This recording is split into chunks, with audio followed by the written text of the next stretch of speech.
আপনার জীবন কখনোই সুযোগের অপেক্ষায় সুযোগ দিয়ে পরিবর্তন হবে না বা পরিবর্তন নিয়ে আসা যাবে না। আপনার জীবনে পরিবর্তন ঠিক তখনই আসবে, জীবনের মোড় ঠিক তখনই ঘুরে দাঁড়াবে যখন হচ্ছে আপনি আপনার ডেইলি অ্যাক্টিভিটিগুলো ঠিক রাখবেন, যখন আপনি আপনার পরিশ্রমকে বিশ্বাস করবেন, যখন আপনি আপনার নিজেকে বিশ্বাস করবেন। আপনার বিলিফ আপনাকে আপনার কাঙ্ক্ষিত লক্ষ্যে পৌঁছাবে।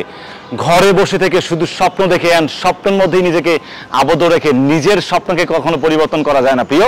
নিজের স্বপ্নকে পরিবর্তন করার জন্য নিজের পরিশ্রম এবং নিজেকে কনফিডেন্টলি নিজের কাজকে ভালোবাসা, নিজের পাওয়ারকে সবচেয়ে বেশি এনার্জি রাখা এবং নিজের পাওয়ারকে সবচেয়ে বেশি বিলিভ করাই আপনাকে আপনার কাঙ্ক্ষিত লক্ষ্যের দিকে এগিয়ে নিয়ে যাবে। সো যারা সফল তারা কখনো সুযোগের অপেক্ষায় থাকে না, সমস্যার মধ্যে সুযোগ বের করে নেয়।